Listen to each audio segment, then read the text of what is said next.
اگلے کچھ ماہ عامر اور میں باقاعدگی سے آن لائن بات کرتے رہے. ممکنہ طور پر جو بھی سوالات ہمارے ذہن میں تھے ان کے اوپر بات ہوئی.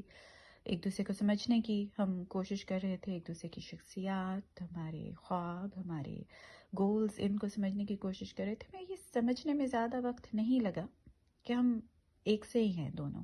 ہم نے یہ کہا نہیں لیکن ہم جانتے تھے.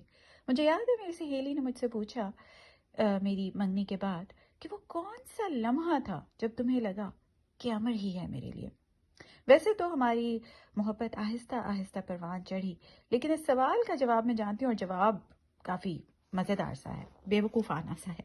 ہوا یہ کہ عمر اور اس کے بھائی کی ایک تصویر, اس کے جڑواں بھائی کی ایک تصویر تھی فیس بک پر, اور دونوں بالکل ایک جیسے انہوں نے کپڑے پہن رکھے ہیں. کالا سوٹ ہے, جوتے, نیلی شرٹ, لائنوں والی ٹائی, اور اپنی امی کے صوفے پہ بیٹھ کے اور عجیب و غریب شکلیں بنا رہے ہیں. جب میں نے وہ تصویر دیکھی تو میں جانتی تھی کہ عمر ہی ہے, عمر ہی ہے. کیوں؟ اس لیے کہ میری بھی بالکل ایسی ہی پکچر میری جڑواں بہن کے ساتھ ہے, جہاں پر ہمارے بالکل ایک جیسے کپڑے ہیں اور ہم بھی کیمرے کی طرف منہ کر کر عجیب شکلیں بنا رہے ہیں اور ایک جیسی شکلیں بنا رہے ہیں. بظاہر طور پر تو ایک بڑا عجیب سی بات ہے کہنا, لیکن ان دونوں تصویروں کو جب میں نے موازنہ کیا تو مجھے لگا کہ عمر اور میری پرسنالٹی میں ایک خاص قسم کی چیز ہے جو ملتی ہے. بڑی کتنا عجیب ہے یہ کہنا کہ آپ ایک تصویر کو کسی دن دیکھیں اور کہیں کہ عمر تو میرا ہی مردانہ ورژن ہے. یہ بڑا عجیب ہے کیونکہ میں کینیڈا میں پیدا ہوئی, وہیں بڑی ہوئی, اور عمر جو ہے وہ مصر میں پیدا ہوا, وہاں بڑا ہوا. مجھے بظاہر یہ لگتا کہ کلچر میں اور انڈرسٹینڈنگ میں بہت زیادہ فرق ہونا چاہیے, لیکن جب اللہ نے آپ کو کسی کے لیے بنایا ہے یا کسی کو آپ کے لیے بنایا ہے تو پھر آپ کے دل وہ اتنے قریب لے آتا ہے کہ آپ کا دماغ بھی اس چیز کو, آپ کا دماغ سوچتا ہے کہ ہاں یہ رکاوٹ وہ رکاوٹ, لیکن آپ کا دل بہت قریب آ جاتا ہے. یہ وہ موقع ہوتا ہے جب آپ کو بتائے کہ ہاں یہی یہ بندہ ہی ہے میرے لیے.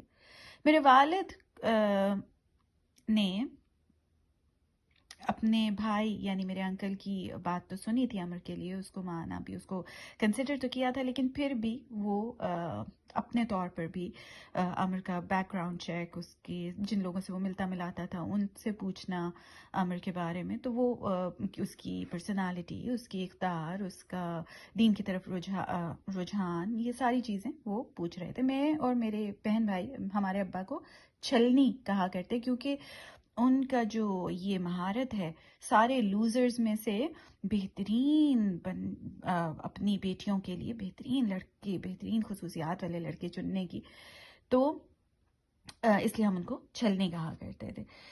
ایک دفعہ ایسا ہوا, جب ایسا ہو گیا کہ عمر اور میں ایک دوسرے کے ساتھ بات کرنے میں کمفرٹیبل ہو گئے اور ہمیں لگا کہ ہاں اب آگے ہونا چاہیے, سلسلہ بڑھنا چاہیے, تو پھر میں اور میرے والد واپس ایجپٹ گئے اور عمر کی فیملی سے ہم پہلی دفعہ ملے. بہت ہی مہمان نواز, بڑے ہی اچھے لوگ, ہمارے لیے بہترین کھانے بنانا, جب آنا تو بکلاوا لے کر آئے, بڑے محبت سے ہمیں ہوسٹ کیا کرتے تھے وہ لوگ. اور مصر کے کلچر سے یا پھر عربی زبان سے جو میری روانی نہیں تھی اس چیز کو بھی وہ نظر انداز کر کے مجھ سے محبت سے پیش آتے. 6 دن کے لیے ہم وہاں رہے, اور عمر کو چھٹی نہ مل سکی کام سے تو وہ رات کو کام کیا کرتا, لیکن وہ دن میرے لیے نکال لیتا تھا تاکہ ہم بات کر پائیں. بہت ڈسکشن ہوئی عمر اور میری, اور پھر میری اور میرے والد کی, اور بہت ساری استخارہ دعائیں. اس کے بعد عمر اور میری 12 اکتوبر 2010 کو منگنی ہو گئی. میں ان کے گھر پر تھی اور کوئی پارٹی, کوئی سیلیبریشن, کوئی جشن ہنگامہ کچھ نہیں ہے. میرے والد نے عمر کے والدین کی طرف دیکھا اور پوچھا کہ کیا آپ راضی ہیں اس بات پر کہ اپنے بیٹے کے لیے میری بیٹی آپ کو قبول ہے؟ انہوں نے کہا قبول ہے. پھر میرے والد میری طرف دیکھ کے انہوں نے یہی سوال کیا اور میں نے ہاں میں سر ہلا دیا. پھر عمر کی طرف مڑ کے یہی سوال کیا, اس نے بھی ہاں کہہ دیا. اس کے بعد میرے والد نے کہا کہ ہاں میں بھی راضی ہوں. اور یہاں پر بس اتنا سا سادہ سا خوبصورت سا ریئل سا ایونٹ تھا. اور عمر کی طرف میں نے دیکھا تو وہ خوشی سے اس کے گال تمتما رہے تھے. میں دیکھ رہی تھی کہ وہ اپنے اندر کوشش کر رہا ہے کہ اس کو اندر رکھے، لیکن اس کے چہرے سے سب عیاں تھا، اس کی مسکراہٹ اس کے چہرے پر، اور وہ واقعی خوشی سے چمک رہا تھا. مبروک میں نے اس کو کہا واپس مسکراتے ہوئے. اور میرے والد اور میں اسی رات کینیڈا کے لیے ہمیں نکلنا تھا. نکلنے سے ذرا پہلے عامر نے مجھ سے پوچھا کہ کیا میرے پاس میں اپنے ساتھ کوئی انگوٹھی لے کے آئی ہوں. وہ جاننا چاہ رہا تھا کہ میں جانے سے پہلے اس کو اپنی انگوٹھی کچھ دیر کے لیے دے دوں تاکہ وہ اس کے سائز کی انگوٹھی بنوا کے میرے لیے لے آئے. وہ مجھے خالی ہاتھ مصر سے لوٹانا نہیں چاہتا تھا. جب ہم پیکنگ وغیرہ کر کے ہم فارغ ہوئے، عامر ہمیں اسٹیشن پر لے کے گیا الیگزینڈریا. وہاں پر ہی ہمیں بس میں جانا تھا قاہرہ کی ایئرپورٹ کی طرف. میرے والد پیسنجر سیٹ پر عامر کے ساتھ بیٹھے تھے اور میں ان لوگوں کے پیچھے تھی.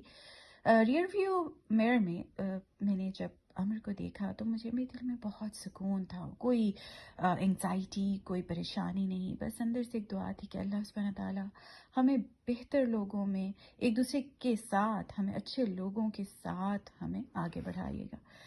جب ہم اسٹیشن پہ پہنچے، عامر میری طرف مڑا. میرے والد اس کے بالکل ساتھ ہی بیٹھے تھے اور میری طرف مڑ کے اس نے پوچھا، اس نے میرے حوالے کیا ایک سرخ رنگ کا ویلوٹ کا چھوٹی سی ڈبی، اور اس نے مجھ سے پوچھا کہ اسما مجھ سے شادی کرو گی. میں نے شکر کیا کہ رات تھی اور اس نے میرے چہرے پہ بکھرنے والے رنگ نہیں دیکھے. میں نے ڈبی اس کے ہاتھ سے لی، کھولی. اس کے اندر ایک سادہ سی سونے کی انگوٹھی تھی جو اس نے خود میرے لیے چنی تھی. بہت خوبصورت سی انگوٹھی تھی. میں نے جواب دیا ہاں انشاءاللہ، اور انگوٹھی ڈبی سے نکال کر پہن لی. آہستہ سے میں نے اپنے ابا کی طرف دیکھا اور وہاں سے ایک شرماتی ہوئی اور مسکراتی ہوئی چہرہ مجھے ان کا نظر آیا، شرماتا اور مسکراتا ہوا. ہم نے اپنا سامان بس میں رکھا اور ایک دوسرے کو خدا حافظ کہا.